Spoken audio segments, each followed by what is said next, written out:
जब रात होती है तो हम एक दिया जला लेते हैं और उसकी रोशनी में खुद को महफूज समझते हैं, मगर उस रोशनी के परे जो अंधेरा है वो अपने अंदर बहुत सारी कहानियां समेटे हुए है और इन्हीं कहानियों को आप तक लेकर आता है रात के अंधेरे में।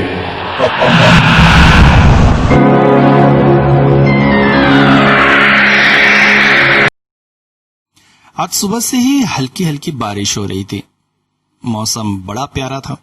बड़ी बढ़िया सी खिचड़ी बनवाई और तले हुए अंडों के साथ खाकर सोचा आज की दोपहर तो लंबी नींद मारूंगा। कॉलेज से आज छुट्टी है। ऐसे मौसम में कॉलेज आता भी कौन। बस खा पी कर बिस्तर पर लेटा ही था कि भागों को फूट गए। मेरा बहुत पुराना दोस्त अनिमेश घर आ गया। वैसे अनिमेश अक्सर आता जाता था, मगर इस समय सोने के समय उसका आना मुझे कुछ पसंद ना आया। मगर वो बोला, अरे उठ उठ उठ उठ, जाना है, चल चल चल चल चल। कहाँ जाना है भाई इस समय? दोपहर की दीवान इंदिरा छोड़कर कहीं जाने का मन तो करता नहीं है। वो बोला, अरे वो मेरे वो अंकल थे ना, उनकी डेथ हो गई। सबसे प्यारे दोस्त के अंकल की डेथ, अब ऐसे में न जाऊं ये तो हो नहीं सकता है। सो हाथ मुंह धोकर उसके साथ निकल पड़ा। वैसे अर्थी में जाने के लिए लोग इकट्ठे हो गए थे, मगर आसमान तो जैसे फट पड़ रहा था। तेज बारिश शुरू हो गई थी, मगर लाश लेकर बैठा तो नहीं जा सकता। सो हम लोग निकल पड़े। मगर कहते हैं ना, जब मुसीबत आती है तो हर तरफ से आती है। शमशान घाट पहुंचे तो उस दिन जैसे मुसीबतों का पहाड़ आ गया था। पता चला कि उस दिन मरने वालों की बाढ़ आई हुई थी। सो इलेक्ट्रिक चूल्हा भी खाली नहीं था और कोई प्लेटफॉर्म भी नहीं। नंबर लगे हुए थे। हमारा नंबर देखने पर पता चला कि अब तो सुबह हो जाएगी। ओहो, ये कैसी मुसीबत। इतना समय बैठे बैठे करेंगे क्या? मगर कर भी क्या सकते थे। ऐसे काम से निकले थे कि वापस भी नहीं जाया जा सकता था। सो एक पेड़ के नीचे लाश को रखकर हम लोग इंतजार करने लगे। मैं और मेरा दोस्त वहीं बैठे रहे। बाकी साथ में आए लोग आसपास छिटक गए। सब बारिश से बचने के प्रयास में ही थे। हम लोग एक पेड़ के नीचे बैठे थे। हालांकि हल्की हल्की बारिश आ रही थी, मगर जितनी तेज बारिश हो रही थी उससे बचाव था। लाश को पकड़कर बैठना जरूरी होता है। सो बैठे बैठे इंतजार करने लगे। अभी 7-8 घंटे आखिर हम लोग बैठे बैठे करेंगे क्या, यही नहीं समझ पा रहे थे। तभी एक तेज बिजली गिरती और लाइट गोल हो गई। अब शमशान घाट का वातावरण एकदम अजीब सा हो गया। कुछ देर पहले जहां हमें ढेर सारे लोग दिखाई दे रहे थे, अब अंधेरा था। आसमान में बादलों ने वैसे ही मौसम परिवर्तन कर दिया हुआ था और लाइट गोल होने से और भी अजीब सा वातावरण हो गया। सिर्फ आसपास जलती हुई चिताओं की आग की रोशनी ही दिखाई दे रही थी और आसमान में कड़कती बिजली और तेज बारिश। हम दोनों बैठे बैठे इंतजार कर रहे थे। मेरा मित्र बोल पड़ा, बूढ़े को मरने के लिए दिन नहीं मिला यार। क्या दिन में मरा है तू ही बता। मैंने कहा, अबे मरे हुए के लिए ऐसा नहीं बोलते बेटा, लाश उठकर बैठ गई ना तो अभी फट जाएगी। अरे लाश आश कभी नहीं उठती। इसी तरह की छोटी मोटी बातें करते हुए हम समय बिताने लगे और धीरे धीरे शाम ढलने लगी थी। रात का अंधेरा चारों ओर फैलने लगा था। अब वातावरण और अजीब सा होने लगा था।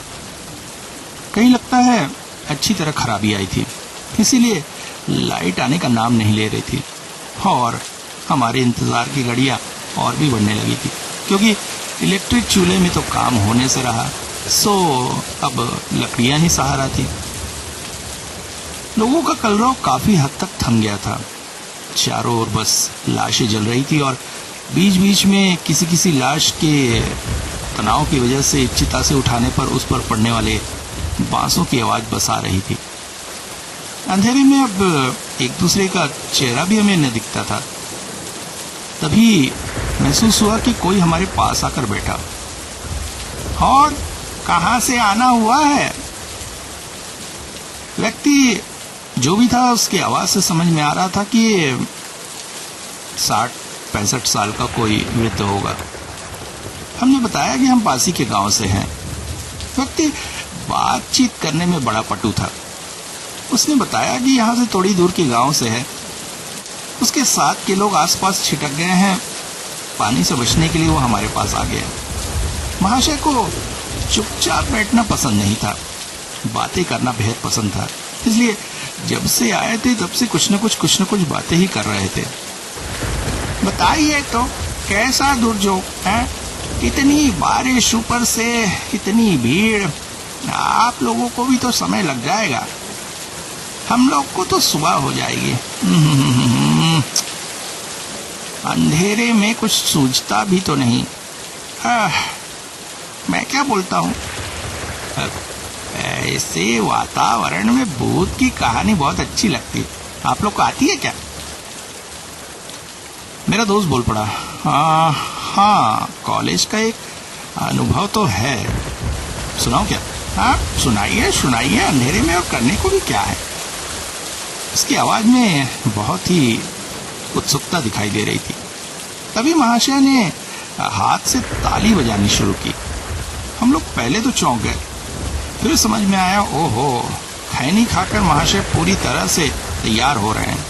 मेरे मित्र ने कहना शुरू किया, हम लोग जब कॉलेज में थे तब हॉस्टल में रसोई घर में जो रसोइया काम करता था, किसी कारण से उसने उसी रसोई घर में फांसी लगाकर आत्महत्या कर ली। तब से हॉस्टल में एक दहशत सी फैल गई। कुछ लोगों का कहना था कि रात को कई बार रसोई में उसे घूमते हुए देखा गया। इसी डर से कुछ लड़के हॉस्टल छोड़कर चले गए, मगर हम गरीब घर के लड़के क्या करते, पढ़ाई पूरी करनी थी, सो शाम ढले खाना ना खाकर अपने कमरों में बंद हो जाते थे। मगर इस डर के चक्कर में पढ़ाई ठीक से ना हो सकी। अब डर था केमिस्ट्री के पेपर में फेल हो जाने का। सो मैं और मेरे दो दोस्तों ने एक तरीका निकाला। तरीका था केमिस्ट्री सर के अलमारी से अगर पेपर मिल जाते तो मजा आ जाता, मगर वो अपनी अलमारी की चाबी कहाँ रखते थे, इस बात का पता दो ही लोगों को था, एक उनको और दूसरे उस मरे हुए रसोइयों को। वो उनका बड़ा विश्वास था। अब किया क्या जा सकता था, मगर मेरे दोस्त ने हमें एक तरीका सुझाया। उस रसोइये से पता करे कि चाबी कहाँ है और चाबी से अलमारी खोलकर पेपर की कॉपी निकाल ली जाए। अच्छा, अब कैसे संभव है ये? ब्लैंक चिट के द्वारा, आत्मा बुलाकर। हाँ? बहुत सही सोचा आप लोगों ने। फिर क्या हुआ? अब आत्मा बुलाने की कोशिश तो की हमने, मगर आत्मा के आने से जो कुछ शुरू हुआ उसने हमें इतना डरा दिया कि उस रात हम पूछ नहीं पाए कि चाबी कहाँ है। मुझे समझ में आ गया था कि माहौल बनाने के लिए मेरा दोस्त झूठी मूठी कोई भी कहानी सुना रहा है, मगर उस व्यक्ति की उत्सुकता देखकर मुझे बड़ा आश्चर्य हो रहा था। फिर परीक्षा के बाद क्या हुआ? हम तीनों दोस्त बहुत अच्छे नंबरों से पास हुए, टॉप किया कह सकते क्लास में। मतलब ब्लैंक चिट से आप लोगों ने कुछ ना कुछ किया था, मगर बताना नहीं चाह रहे। मजा आया आपकी कहानी सुनकर। अब मैं एक अपनी जिंदगी की सच्चा अनुभव सुनाता हूँ। हाँ, क्यों नहीं। वैसे भी खाली बैठे बैठे कोई काम तो है नहीं। अब मैं पेशे से जमीन खरीदने बेचने का काम करता हूँ, इसलिए अब दूर दूर घूमना पड़ता है, जमीन देखना, उसका नाप जोप कराना, उसका रेट तय करना, ग्राहक ढूंढना, मगर कमीशन अच्छी खासी मिल जाती है, इसलिए जिंदगी अच्छी चल रही थी। एक दिन एक पठान की जमीन देखने के लिए मुझे शहर से दूर जाना पड़ा। जमीन काफी अच्छी थी। जमीन को देख रहा था, टहलते टहलते अचानक एक गड्ढे में पैर पड़ गया, लड़खड़ाकर गिर गया। आसपास के लोगों ने मुझे बाहर तो निकाला, मगर ये क्या, मेरे पैरों से तो धड़धड़ाकर खून गिर रहा था। मैं चौंक पड़ा। गड्ढे में सांप बिच्छू कुछ तो नहीं था जिसने काट दिया, या कोई लोहे की चीज। अरे पता चला फिर सेप्टिक हो गया, पैर काटना पड़ा। यही सोचकर वहां से गड्ढे को खोदकर अंदर देखने की कोशिश की, मगर ये क्या, गड्ढे से निकला एक इंसानी खोपड़ी और उसी के दांतों पर पैर लगकर मेरे पैर से खून निकल आया था। काफी सोच विचार करने से समझ में आया कि इस वीरानी सी जगह में किसी ने किसी आदमी को मारकर उसकी पहचान छुपाने के लिए उसकी खोपड़ी यहां दबा दी होगी, और जमीन धसकने से गड्ढा बनकर उसी जगह मेरा पैर फंस गया और खोपड़ी से कट गया। खैर, उस खोपड़ी को उसी जगह दबा दिया। पठान से थोड़ी सी जीरा की कहीं ये कब्रिस्तान तो नहीं था, मगर उसने बताया कि नहीं, ऐसा कुछ नहीं था। वापस आकर डॉक्टर से दवा वाली और काम में लग गया, मगर डॉक्टर की दवा असर ही नहीं कर रही थी। घाव सूखने का नाम ही नहीं ले रहा था। धीरे धीरे दर्द के मारे मैं एक तरह से लंगड़ा ही हो गया। कई डॉक्टर बदले, मगर कोई असर न था। मगर इसके साथ साथ एक दूसरी परेशानी शुरू हो गई। रात को जब मैं सोता तो ऐसे भयानक भयानक सपने आने लगे कि क्या बताऊं। एक रात मैंने देखा मैं मर गया हूं और एक वीरानी सी जगह में मेरी लाश पड़ी है, और एक कौआ मेरी आंखें नोच नोच के खा रहा है। एक रात के सपने में मैं नदी में डूबकर मर गया हूं और मेरी लाश फूल कर बाहर निकल आई है, और कौआ बैठकर मेरी पतड़ी पतड़ी चबा चबा कर खा रहा है। अब तो रातों को सोना मुहाल हो गया था। यही तक बात रहती तो कोई बात न थी, मगर मैं जब भी काम पे निकलता मेरे सिर पर एक काला कौआ मंडराते रहता। जमीन देखने जाता, घर देखने जाता, वो आस पास जरूर रहता। पहले लगा वही कौआ हर जगह है, फिर लगा ऐसा हो नहीं सकता, ऐसे तो बहुत से कौए हैं। मगर चिंता तब बढ़ गई जब एक दिन देखा मेरे घर के पीछे के एक मरे हुए पेड़ की ठूंठ पर उसने अपना घर बना लिया है, जैसे वहां से मुझ पर नजर रखता है। मैं परेशान सा हो गया। मेरी परेशानी की झलक उस होटल वाले को महसूस हो गई जिसके यहाँ बैठकर मैं चाय पीता था। बड़ी पूछने के बाद मैंने उसे सारी घटनाएं बता दी। वो बोल पड़ा, बाबू, ये घाव इतनी आसानी से ठीक नहीं होगा। मुझे लगता है आपके पीछे प्रेत पड़ा है। अब मैं एक तांत्रिक का पता देता हूँ, उसके पास जाइए, वो ही आपको बचा सकता है। ये घाव वाव सब सूख जाएगा और ये सब परेशानी छूट जाएगी। तांत्रिक का नाम था महाराज गुड़खान। शमशान में उनका बसेरा।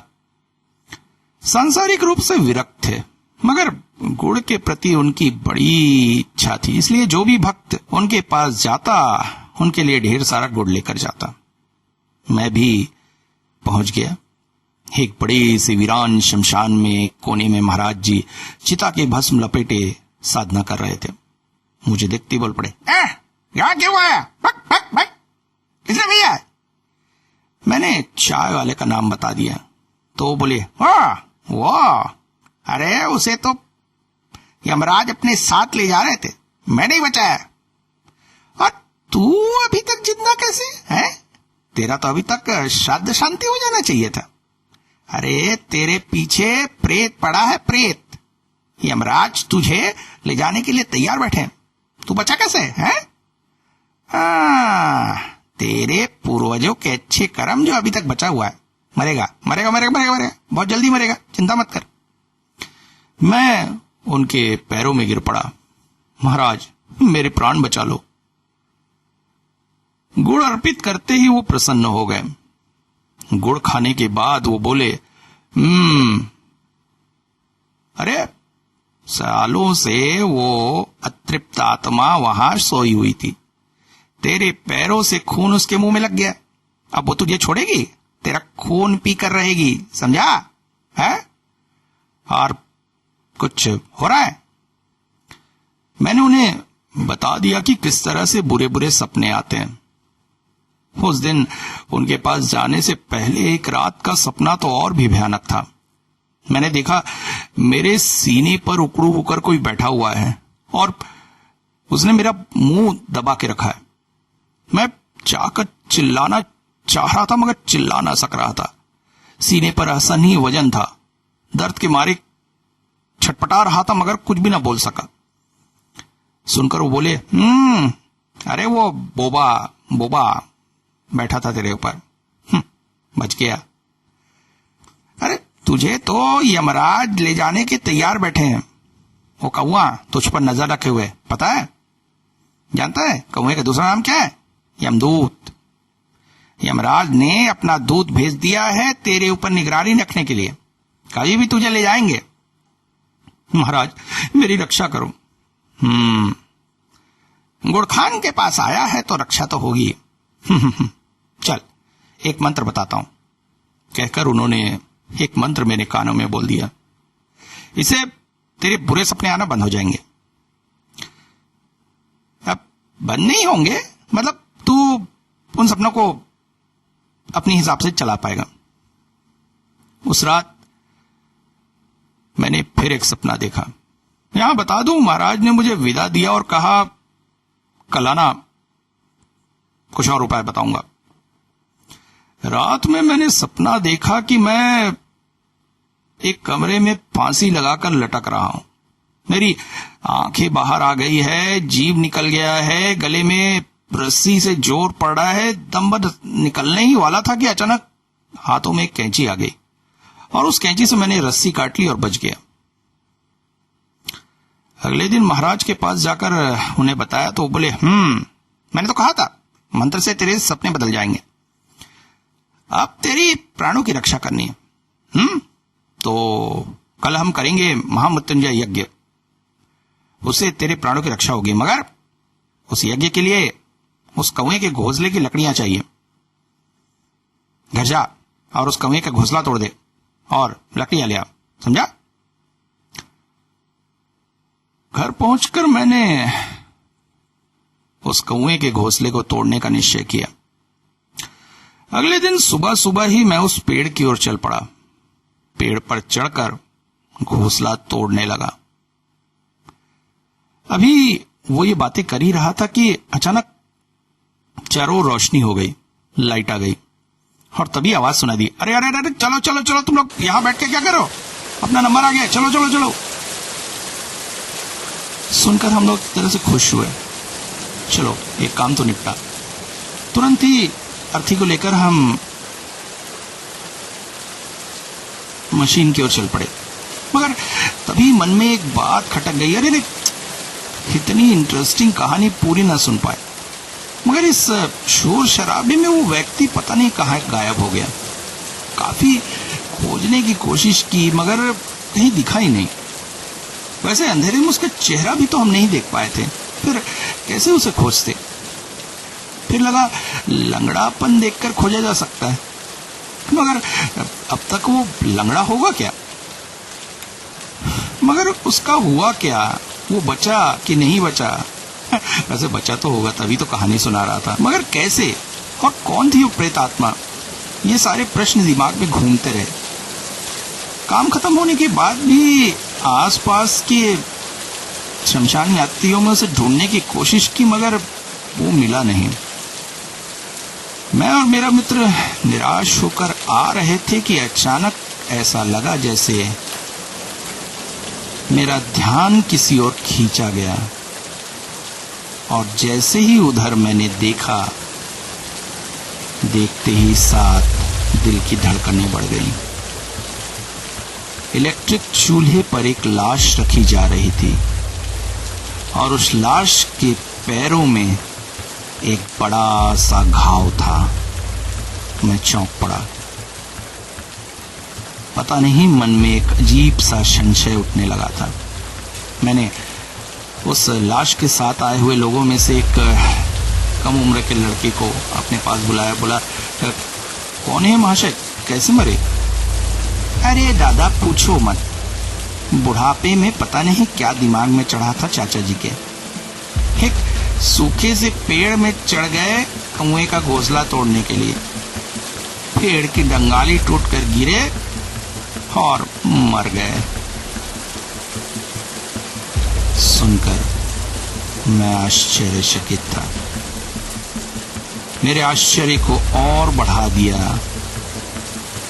कुएं की आवाज ने, जो लगातार इलेक्ट्रिक चिमनी के आसपास उड़ता फिर रहा था।